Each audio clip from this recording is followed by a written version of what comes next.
CNE news में आप सभी का स्वागत है और अब लेते हैं खबर विशेष की ये खबर। निष्पक्ष और निर्भीक पत्रकारिता के लिए आप सभी सहयोग करें। आज चंडीगढ़ क्लब चुनाव के दौरान हुई बातचीत में क्लब मेंबर जयदीप कपूर, जो हरियाणा सरकार में फर्म एंड सोसाइटी के रजिस्ट्रार रह चुके हैं, उन्होंने साफ कर दिया है कि चंडीगढ़ क्लब चुनाव में जब तक युवा के अलावा और भी अन्य सदस्य प्रधानी या अन्य चुनाव में हिस्सा नहीं लेते, तब तक क्लब में किसी प्रकार के बदलाव की संभावना बेहद मुश्किल है। कपूर ने कहा कि पहले 12 साल बाद और अब 8 साल बाद क्लब का चुनाव हो रहा है। क्या लगता है कि ऐसे में कोई बदलाव होने वाला है?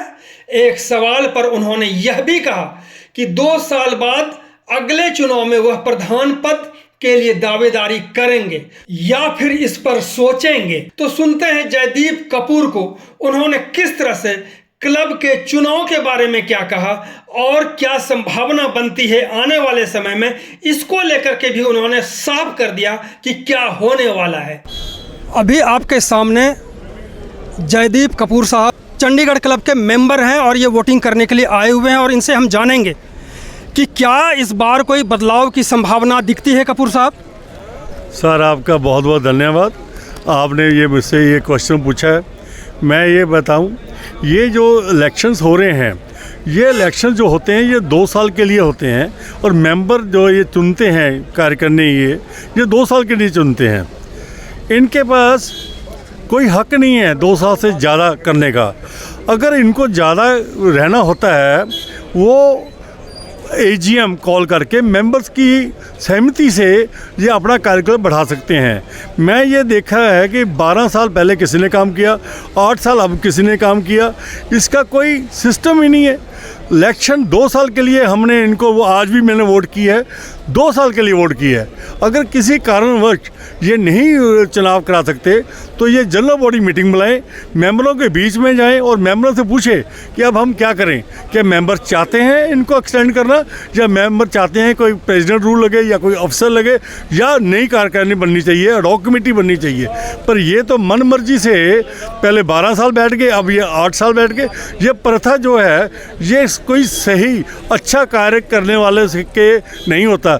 अच्छे लोग अगर काम करें तो वो खुद ही कहें कि भी मेरा कार्यकाल ख़त्म हो गया, अब हमें इजाज़त दो, किसी और को चुन लो। पर ये लोग तो सीट पे छोड़ना नहीं चाहते। अब ये पूछ रहे हैं आप कि क्या ये बदलाव होगा? बदलाव किसका होगा? नया तो कोई आया नहीं है। ये जो दोनों प्रेसिडेंट्स हैं या तीनों, जो भी हैं 2 प्रेसिडेंट्स, ये दोनों प्रेसिडेंट एक ही तो थे पहले, अब इनमें से ही चुनना है। ये बदलाव तो तब आता है जब नई कमेटी सामने आए, नई प्रेसिडेंट बनने के लिए कोई सामने आए। पर मुझे ये दुख है कि 8,000 मेंबर हो गया पर कोई तीसरा बंदा नहीं आने को तैयार।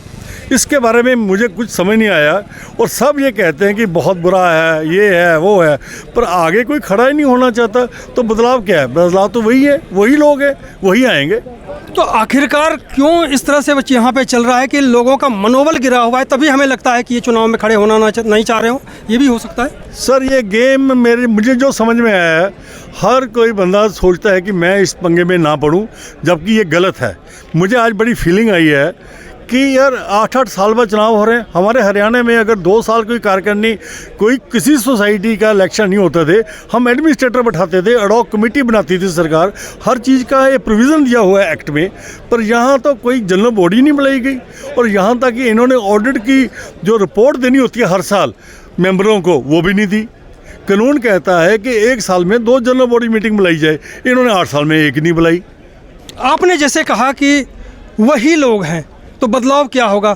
आप भी मेंबर हैं, आप ही प्रधान के लिए चुनाव क्यों न लड़े? सर हमारी ऐसा है कि हम सरकारी अफसर से अभी रिटायर हुए हैं। सरकारी में मैं अफसर था, हमने अभी इसके बारे में सोचा नहीं है। पर मुझे दुख है कि नई टीम नहीं आ रही कोई, वही पुराने लोग हैं। 20 लोगों में ही ये घूम रहा है, तो जो 20 में से सबसे अच्छा हमने तो उनको वोट डाल दी, पर कोई खुशी से वोट नहीं डाली। ये हमने बता। क्या नेक्स्ट चुनाव आप चाहेंगे कि 2 साल में हो या फिर वही 8 साल और 12 साल में? चुनाव चाहिए बहुत ही अच्छा काम करें, तब भी चुनाव 2 साल के बाद जो कानून है उसके बेस पे होना चाहिए। हर साल एजीएम मीटिंग जरूर होनी चाहिए, हर साल की ऑडिट रिपोर्ट जरूर मेंबरों तक जानी चाहिए। ये एक बेसिक चीज़ें हैं जो इनको पूरी करनी चाहिए। अदरवाइज़ मैं ये समझूंगा कि अगर उनका मन साफ नहीं है तो इसलिए नहीं ये लोगों तक अपनी ऑडिट रिपोर्ट देते। बताएं कहाँ खर्चे हुए हैं, क्या फ़र्क पड़ता है बेचने में। अगर ये सच है, अगर मैं सही काम करूंगा तो मुझे रिपोर्ट भेजने में कोई दिक्कत नहीं है। बिल्कुल, जिस तरह से हरियाणा सरकार में बहुत ही पदों पे आप अच्छे पदों पे रहे और चलाने का भी तरीका आता है। नेक्स्ट जो चुनाव है उसमें क्या मैं समझूं कि आप उम्मीदवार हैं उसमें? सर, मैं इसके बारे में तो कोई जवाब नहीं दे सकता क्योंकि हमने इलेक्शंस कभी लड़े नहीं हैं, हमने इलेक्शंस करवाए हैं। पर इस आपकी बात पे हम गौर करेंगे। अगर हमने सही चंडीगढ़ क्लब की इसकी इमेज को और ऊपर उठाना है तो हमें ट्रांसपेरेंसी रखनी पड़ेगी, मेंबरों को बीच जाना पड़ेगा, मेंबरों को हर चीज़ का हिसाब देना पड़ेगा। 6 महीने साल के बाद ऑडिट रिपोर्ट देनी पड़ेगी, हर 2 साल बाद इलेक्शन कराने चाहिए। जो होगा वो सही होगा, अच्छा होगा। तो आपने सुना कपूर साहब को कि सुधार के लिए क्या हो सकता है। बहुत बहुत धन्यवाद बॉस आपका। Thank you. CNE न्यूज के साथ बने रहने के लिए आप सभी का बहुत बहुत धन्यवाद।